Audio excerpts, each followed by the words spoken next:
Bonjour mes beautés, bienvenue sur ma chaîne, j'espère que vous allez bien, en tout cas moi ça va très bien. Alors aujourd'hui comme le titre l'indique, c'est pas du tout une vidéo make-up ou soin ou beauté.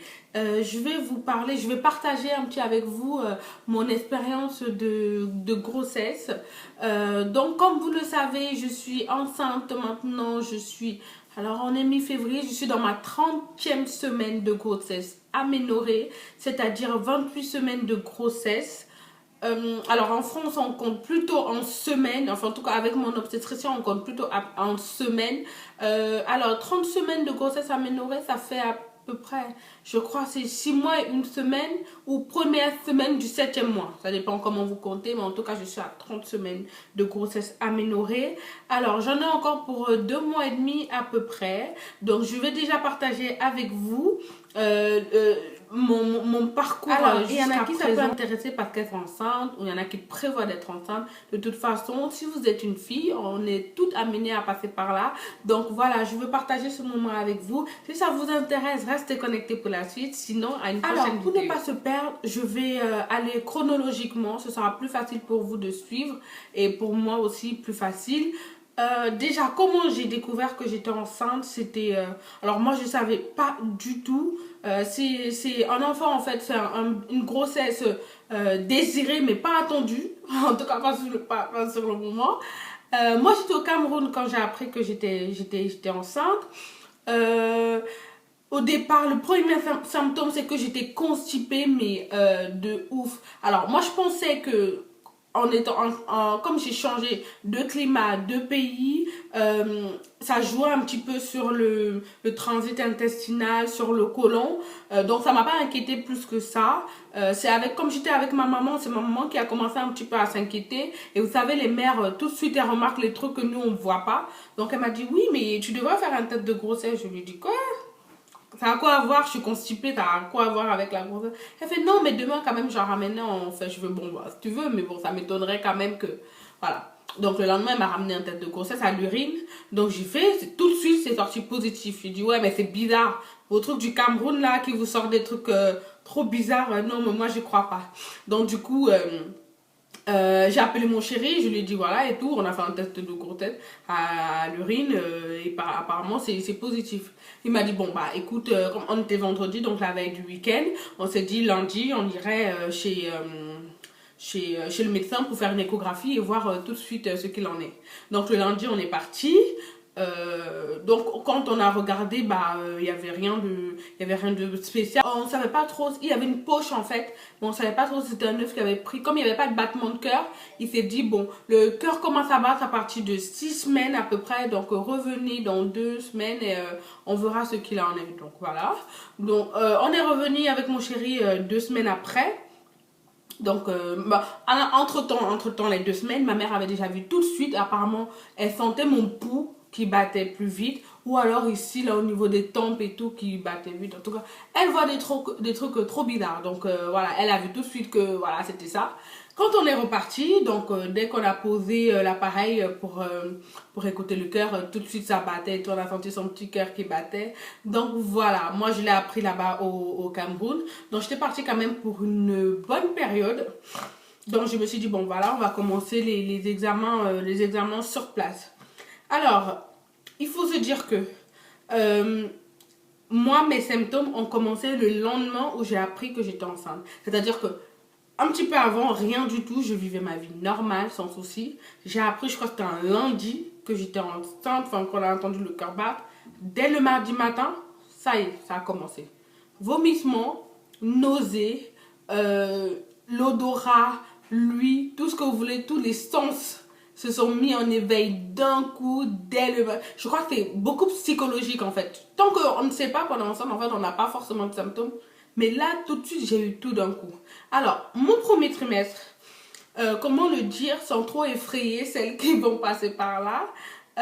En tout, c'est une expérience personnelle. Hein. Je veux dire, c'est pas forcément parce que moi je l'ai vécu comme ça que vous allez le vivre comme ça. En tout cas, moi, mon premier trimestre, j'ai été traumatisée par la grossesse. Vraiment traumatisée. C'était, comment dire, c'était vraiment horrible quoi. Horrible. J'avais des vomissements tout le temps. C'est-à-dire que c'était pas les vomissements du matin ou de la... Non, c'était tout le temps. C'est-à-dire que dès que je mangeais, je vomissais. Même quand je mangeais pas, je vomissais. Quand je buvais de l'eau, je vomissais. Il y a un seul truc qui passait, comme c'était en Afrique, il y a le top pamplemousse. Je sais pas, les Camerounais en tout cas connaîtront. Il n'y a que le top pamplemousse qui passait. Sinon, j'ai buvais des litres par jour. Sinon, à part ça, rien ne passait. Et j'étais super frustrée parce que, attends, on est au Cameroun quand même en Afrique, il y a de la nourriture. Là, ma mère, elle faisait en plus des plats. Il y avait le ndolé, le mbongo, le soya, le poisson braisé. Il y avait tout ça que je vois. Mais je ne pouvais pas manger parce que ça passait pas. Ça passait pas. Et même quand je me forçais, tout de suite après, je vais vomir. C'est-à-dire que je me sers un plat, un bon plat. Je mange la moitié, je vais vomir. Je reviens, je mange l'autre moitié et je vais vomir. Donc, c'était vraiment horrible. Lui, j'entendais tous les bruits à, je sais pas moi, 50 km. J'entendais tout. L'odorat, c'est pire. C'est pire. Alors, quand vous êtes en Afrique où il y a plein d'odeurs, plein de saveurs, plein de trucs comme ça, c'est juste horrible parce que je sentais tout et tout m'énervait. Alors, les nausées, toute la journée, c'était pas des nausées matinales, c'était des nausées toute la journée, du matin au réveil jusqu'au soir. Faut vous dire que mon premier trimestre a été vraiment le pire de tous les trimestres. Donc, c'était vraiment horrible, horrible, horrible, horrible. Sachant qu'on ne peut rien vous donner pour ça et que c'est normal et ça passe après. En tout cas, donc, sur le moment, moi, je me disais pas que ça passe parce que franchement, j'ai passé des moments... des journées vraiment horribles. Alors mon chéri, n'en parlons pas, je crois que c'est la période où il m'a détesté le plus. C'était réciproque aussi parce que je ne pouvais pas le sentir à côté de moi. Je ne pouvais pas le sentir. Donc je ne pouvais pas sentir ma mère, je ne pouvais pas sentir ma soeur, je ne pouvais sentir personne, je voulais rester seule, je ne voulais pas me laver, je ne voulais pas manger, je ne voulais rien du tout. Donc je suis restée alitée pendant des jours. Alors ça m'a complètement frustrée. C'était vraiment horrible. Voilà, je ne vais pas vous faire peur, mais moi c'était vraiment une période où c'était vraiment dur. Alors, ensuite, moi, j'ai décidé de revenir parce que franchement, j'en pouvais plus. Je me suis dit, dans mon élément habituel, c'est-à-dire ici en France, à Paris, peut-être que je me sentirais déjà mieux. Peut-être qu'on me donnera quelque chose pour faire passer les nausées, les vomissements. Donc, j'ai décidé d'écourter mon séjour et de revenir. Donc, je suis revenue en France et je suis arrivée en fin de mon premier trimestre, début de mon deuxième trimestre, donc ça allait déjà beaucoup mieux. Arrivé ici, en tout cas, tout s'était estompé. Plus de vomissements, plus de nausées, plus rien du tout. Faut croire que ça dépend aussi de l'endroit où vous êtes, mais en tout cas, moi, ça a commencé à aller beaucoup mieux. J'avais des nausées toujours, j'avais plus de vomissements, mais j'avais des nausées quand même. Alors, arrivé ici, donc il faut commencer à faire les démarches administratives. Faut dire que je suis arrivée fin de mon premier trimestre et il faut se déclarer à la CAF et à la sécurité sociale. Donc j'ai commencé vraiment à rentrer dans tout ce qui est administratif. Donc ça me prenait déjà un petit peu plus de temps. Donc tout ce qui était symptômes notés et tout ça, ça s'est estompé avec l'activité. Du coup, ça allait beaucoup mieux. Ça allait beaucoup mieux. Tout s'est détendu. Tout s'est vraiment estompé. Plus de vomissements, des nausées de temps en temps. Mais bon, rien comparé à ce que j'ai eu au premier trimestre. Donc, c'était beaucoup mieux. Alors, j'ai commencé mes démarches. Donc, j'ai choisi une maternité. Alors, il faut bien choisir sa maternité parce que faut savoir qu'on a beaucoup de démarches à faire quand on est enceinte. On a beaucoup de rendez-vous aussi. Pour ma maternité, moi, j'ai choisi d'abord la proximité. Je pense que c'était la première raison pour laquelle j'ai choisi la mienne. Comme ça, les rendez-vous, parce que j'ai décidé vraiment de tout concentrer sur un seul lieu. J'ai pas pris un obstétricien à côté. Donc, du coup, j'ai qu'un seul lieu de rendez-vous, quoi. Donc, du coup, c'était plus facile pour moi. Il y en a qui choisissent aussi en fonction du niveau de maternité. Il y a des maternités qui proposent des services néonatals. Enfin, c'est quand l'enfant est né un petit peu prématuré. Donc, il faut pouvoir le prendre, le soigner sur place. Donc, moi, je prévois pas du tout. J'ai pas mis cette contrainte-là, en fait, dans mon choix. Je prévois pas du tout d'accoucher prématurément ou d'avoir des soucis. En tout cas, moi, je suis très optimiste comme personne, donc je prévois pas du tout des choses comme ça, donc ça rentrait pas du tout dans mon choix de maternité, donc j'ai pris celle qui était à côté en fait. Donc voilà, je suis bien suivie. Lors de la première échographie, tout allait très bien. Deuxième échographie aussi. Alors, faut savoir qu'on a plein de tests à passer, c'est ça. Moi, je suis quelqu'un, je déteste les médicaments, je n'en prends jamais. Jamais, sauf quand je suis à l'article de la mort, je prends Doliprane. Effervescent, s'il vous plaît. Donc, je dilute dans l'eau et je le bois petit à petit. Mais même, je sais pas, heureusement, Dieu merci, je tombe pas souvent malade. Rarement même. Je ne prends pas de médicaments. Donc, tout ce qui est près de 200 encore, ça va. Je préfère qu'on me mette une perfusion plutôt que d'avaler un médicament. Je préfère boire un sirop super dégueulasse que d'avaler un médicament. Donc, quand on m'a donné des médicaments pour par exemple ma constipation ou alors les nausées, les vomissements, j'ai rien pris du tout. Heureusement que tout est estompé tout seul parce que je préfère encore vomir et avoir des nausées que de prendre des médicaments. Donc voilà. Et ensuite, donc deuxième trimestre, tout se passe très bien. Je fais mes visites, tout ça, l'échographie, le bébé est normal, il grandit normalement. Alors maintenant, je vais vous parler des changements qui sont effectués évidemment sur moi. Déjà, quand j'ai appris que j'étais enceinte, donc le lendemain quand j'ai appris que j'étais enceinte, j'ai commencé tout de suite. J'ai eu la chance d'être en Afrique en ce moment. Donc j'avais la possibilité d'avoir du beurre de karité pur tout de suite. Alors j'ai commencé par ça direct. Donc j'ai commencé à m'enduire le corps tous les matins, tous les soirs, du beurre de karité. Parce qu'il y a quelque chose, je lutte contre les vergetures. Donc, je n'ai pas envie d'avoir de vergetures. Donc, dès le début, en fait, dès que j'ai appris que j'étais enceinte, j'ai commencé à m'enduire. Alors, ça marche super bien. Je pense que c'est le plus efficace des produits. Tout ce qui est beurre de cacao, beurre de karité, c'est vraiment... Donc, j'ai commencé à m'enduire sur tout le corps et je le fais depuis que ma grossesse a commencé et rien du tout. Rien du tout. J'ai la peau super belle. Je n'ai pas de masque de grossesse. J'ai un petit peu des endroits un peu plus foncés comme mon cou par exemple qui fonce un petit peu. Mais rien de très grave en fait. J'ai pas de masque de grossesse, Dieu merci. Enfin, c'est pas encore fini ma grossesse. Mais j'espère qu'en tout cas que je n'en aurai pas. Donc ça c'est très important. Même quand je suis revenue ici sur ma peau, je fais super gaffe à ce que je mets sur ma peau.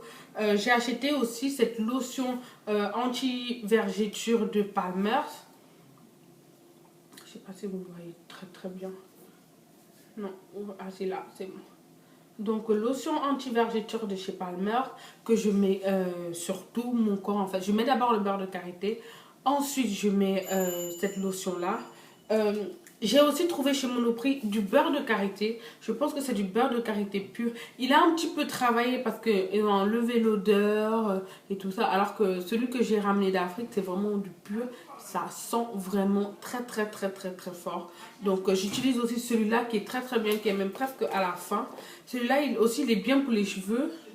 Voilà, il est comme ça, blanc. Il est bien aussi pour les cheveux, mais ça marche vraiment super bien. Donc celui-là, enfin, celui-là marche aussi très bien. En fait, les vergetures, en fait, c'est dû à l'étirement de la peau. Je veux dire, même quand vous perdez du poids ou quand vous prenez du poids, vous avez aussi des vergetures. Donc, c'est pas forcément lié à la grossesse, c'est dû à l'élasticité de la peau. Il y a beaucoup de génétique aussi dedans, la famille, si vraiment votre maman a eu des vergetures, la grand-mère et tout ça a eu des vergetures. Donc dans la famille, vous avez la peau un petit peu élastique, tant mieux. Mais si vous avez la peau très fine et la peau pas très élastique, du coup, quand ça tire, ça se fissure en fait, c'est les vergetures et c'est irréversible malheureusement. Donc vaut mieux les prévenir largement en avance avant quand c'est déjà là, ils sont déjà là en fait, on peut rien faire. Il existe des solutions au laser pour les retirer mais c'est très coûteux. Du coup vaut mieux prévenir que guérir. Alors autre chose aussi, j'ai la peau qui s'est un petit peu segmentée, je sais pas comment vous dire. J'ai mes jambes qui sont devenues très sèches.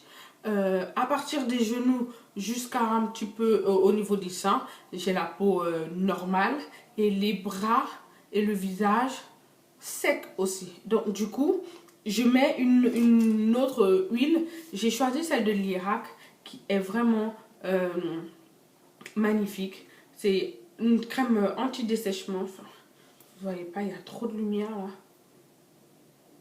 une crème anti-dessèchement. Elle coûte un peu cher, elle coûte 27-28 euros à peu près, mais il y a 400 millilitres dedans et je l'utilise depuis le début. Et sur les jambes, sur les bras, c'est vraiment magnifique. Elle hydrate super bien ma peau. Alors, pour la peau de mon visage qui est parfois très sèche, parfois euh, grasse, ça dépend en fait des jours. Quand je me lève, en tout cas, je sais. Aujourd'hui, ma peau elle est grasse ou sèche. Donc, ça dépend des jours. Donc, ça change comme ça en fonction des hormones, en fonction de plein de trucs. Alors, quand je sens que ma peau, elle chauffe un peu, elle est un petit peu sèche. Donc, j'utilise, je vais vous montrer le petit modèle parce que le grand modèle est dans ma salle de bain. C'est de lotion tonique de chez Sephora. Donc, en fait, ça sert à parfaire le démaquillage, rafraîchit et tonifie la peau. Donc, c'est essentiellement pour ça que je l'utilise. Donc, j'applique ça avec du coton sur mon visage et tout de suite, je sens que mon visage devient frais et ça fait super bien. Ça fait du bien. J'ai aussi ma lotion Bioderma. C'est la solution micellaire Bioderma peau sensible qui nettoie et démaquille, apaise et c'est sans réserve. En fait, c'est l'effet apaisant en fait que je cherche. Et ça, c'est vraiment très très bien. En son du jour, évidemment, je mets, vu que ma peau, elle est devenue, souvent, elle est un petit peu grave, donc vraiment pour l'hydrater à fond, j'utilise le Nivea Aqua Effect. Donc, c'est un son de jour matifiant, peau mixte à tendance grasse, hydrate intensément une peau nette et matifiée. Ça a un SPF de 15. Donc, voilà, ça s'achète en grande surface, il doit être à 4 euros. 4 ou 5 euros, quelque chose comme ça. Et voilà, je l'utilise sur mon visage en ce moment en combinaison avec ces deux-là. Voilà en tout cas pour ma peau. Alors, maintenant, je vais vous parler des changements aussi durant ma grossesse. Évidemment, comme vous l'avez remarqué, j'ai pris du poids. J'ai pris du poids. J'ai pris du poids, ce qui est tout à fait normal. Je ne suis pas inquiète. Alors, entre, on va dire, 0 et 4 mois, oui, on va dire 4 mois, j'ai pris, alors tenez-vous bien, j'ai pris 14 kilos. C'est-à-dire que du premier jour, en fait, je suis partie de 63-64 kilos et au bout de 4 mois, j'en avais déjà 80. Donc, c'est énorme, c'est beaucoup. Mais honnêtement, je ne suis pas inquiète du tout. Je ne sais pas pourquoi d'ailleurs, je devrais. Mais je ne suis pas inquiète du tout. Mon médecin non plus. Parce que ensuite, un mois plus tard, quand j'ai refait ma pesée, je n'avais pris que 1 kilo. Un mois après, je n'avais pris aussi que 1 kilo. Donc, ça s'est stabilisé vraiment normal. Donc maintenant au début du 7e mois, je suis à 18 kilos de prise de poids. C'est énorme parce que la moyenne elle est à environ 12 kilos pendant la grossesse. Mais franchement moi oui j'ai pris mais bon c'est pas dramatique quoi. Je veux dire il y en a qui prennent 25 kilos, des 30 kilos. Quoique moi c'est pas encore fini donc je pourrais arriver là mais je suis pas inquiète parce que je sais que de toute façon je vais perdre tout ça. Il est hors de question que je commence à mettre au régime, que je me prive. De toute façon mon médecin m'a pas mis au régime donc voilà. Je me sens bien. Lourde, avec la prise de poids aussi, évidemment, je pense que ça se voit mon visage. Mon visage qui a gonflé, mon nez qui est gonflé. Je sais pas pourquoi, chez les Noirs, quand on est ensemble, le nez double de volume. Je sais pas pourquoi. C'est quoi le rapport entre le nez et la grossesse? En tout cas, chez nous, en tout cas, le nez double de volume. Donc, vraiment, mon nez a pris de volume. Donc, obligé, quand je me maquille, de faire mon contouring pour l'affiner un petit peu. J'ai pris des joues, j'ai pris des bras, j'ai pris de partout, en fait. Donc, avec ça, j'ai pris de la poitrine. C'est moi qui n'avais pas de poitrine. Je suis passée, en fait, d'un 85B, d'un bon 85B, à pratiquement un 100C. Donc, j'ai vraiment j'ai pris un tour de taille horrible. Et au niveau des hanches, parce que franchement, je grossis essentiellement des hanches et du ventre, évidemment. Donc, je suis passée d'un petit 39-40, d'un petit 39-40 à un bon 44. Donc ça se voit aussi. Voilà. Mais franchement, je ne suis pas inquiète. Je me suis acheté trois pantalons de grossesse dans lesquels je suis super à l'aise. Franchement, voilà, c'est que mon poids ne m'inquiète pas plus que ça. Ce qui m'inquiétait le plus, c'est d'avoir du masque de grossesse, mais j'y ai échappé. pour l'instant. Donc voilà, ça ne m'inquiète pas plus que ça. Et puis bon, je perdrai. C'est pour mon bébé que je prends du poids, donc ça ne me dérange pas. Alors, la conséquence du poids, par contre, ça c'est très désagréable parce qu'on a beaucoup du mal à dormir. Les jambes sont super lourdes. Il faut dormir les jambes surélevées, comme ça. Souvent, je dormais assise parce que c'est grave. Je ne pouvais pas dormir couchée. Il y a vraiment des positions qu'on ne peut plus adopter. Plus le ventre prend en fait de la place, moins on a de choix en fait dans la position. Et moi je dormais toujours sur le ventre. Maintenant c'est impossible, hein. Mon ventre il prend toute la place, donc je peux plus dormir sur le ventre. J'ai des jambes lourdes qui fourmillent. Je fais un petit peu de rétention d'eau, donc du coup j'ai les jambes qui gonflent un petit peu la nuit. Enfin plein de petits bobos de grossesse qui sont à la longue un petit peu désagréables. En ce moment, mon symptôme qui me dérange le plus, je pense, c'est mon estomac, c'est mes remontées gastriques d'estomac. C'est vraiment, ça boule quoi, ça boule au niveau d'ici. Et sachez que quand vous êtes enceinte, en fait, vous ne pouvez pas prendre grand chose. On vous donne du Doliprane, du Spasfon. C'est pratiquement tout ce que vous pouvez prendre. Alors, pour soigner l'estomac, il n'y a rien. Moi, je prends du Gavisconel. C'est conseillé aussi pour les femmes qui sont enceintes et qui allaitent. Donc, moi, ça me va très bien. Je prends ça juste après le repas et ça me soulage, mais vraiment. C'est vraiment le mal qui me dérange. Alors, autre effet agréable avec les hormones, à part la perte de poids, évidemment, c'est les cheveux et les ongles. J'ai été agréablement surprise parce que mes cheveux sont vraiment magnifique. Jamais eu autant de cheveux ici devant. Souvent même ils se rejoignent là avec mes sourcils et je les épile un petit peu. Donc vraiment, regardez, j'ai plein de cheveux. C'est vraiment magnifique. Mes ongles sont magnifiques. Mes ongles n'ont jamais autant poussé aussi vite. Enfin, je les coupe, je les entretiens pas bien malheureusement. Mais vraiment, je suis très très contente de cet effet-là de la grossesse sur moi. Ma peau aussi est magnifique comme je vous ai dit tout à l'heure. Et c'est vraiment une question d'entretien aussi pour la peau. Les cheveux aussi, je les entretiens super bien. J'ai défrisé que le devant parce que mes cheveux ne sont pas défrisés, en fait, ils sont naturels. Et j'ai défrisé vraiment le devant pour seulement poser mon tissage ouvert. Donc ça, c'est les bienfaits de la grossesse, cheveux. Alors, question alimentation. Faut dire que quand on est enceinte, on est privé de beaucoup de choses. Notamment dû à une maladie qui s'appelle la toxoplasmose. Oui, c'est ça. La toxoplasmose qui est due à des bactéries qui se trouvent en fait dans la terre. On les retrouve dans les aliments comme la salade quand c'est pas bien lavé, fruits et légumes quand c'est pas bien lavé. Donc du coup, évitez de manger tout ce qui est salade, fruits et légumes crus. Sauf si on les lave soi-même, mais au restaurant et tout ça, évitez. On a aussi des bactéries qui se trouvent dans la charcuterie. En fait, il n'est pas interdit d'en consommer. Moi, personnellement, je suis immunisée contre la toxoplasmose parce que mes 2 tests ont été négatifs. Donc, je suis immunisée. Donc, je peux manger. Mais de toute façon, il faut toujours faire attention. C'est pas parce qu'on est immunisé que voilà, bon, on ne peut pas non plus l'avoir. Mais vaut mieux protéger son bébé. Et donc, je ne me prive pas. Je mange du saumon fumé, pas du saumon cru. Parce que le poisson cru, c'est mort, hein, il faut oublier. Sushi et tout ça, oublier.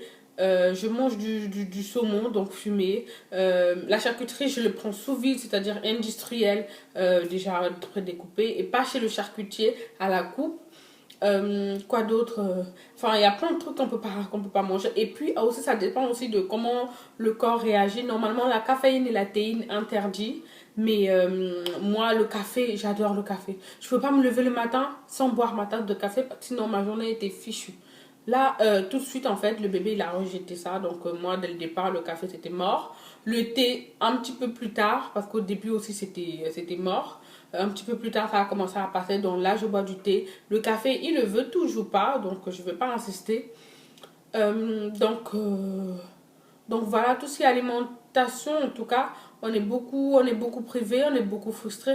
Mais franchement, moi, je mange à la demande, en fait. Je n'ai pas de régime particulier. Je mange quand j'ai faim. Je mange ce que je veux.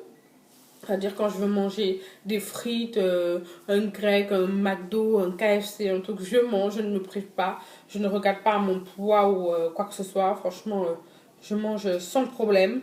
Et, euh, et voilà, c'est peut-être pour ça aussi que j'ai pris pas mal de poids, mais franchement, ça ne m'inquiète pas. Je préfère prendre du poids sans être frustrée. Parce que la frustration aussi, ça vous pousse en fait à des envies qui font qu'après vous mangez et que vous ne contrôlez plus rien. Donc moi, tranquille, je ne me prive pas du tout. Alors, quelque chose qui peut vous arriver aussi quand vous êtes enceinte, c'est une déprime en fait, une déprime due à un questionnement normal en fait. On se demande, est-ce que c'est le moment? Est-ce qu'on va être une bonne maman? Est-ce qu'on va tenir jusqu'au bout? Parce que 9 mois, c'est long.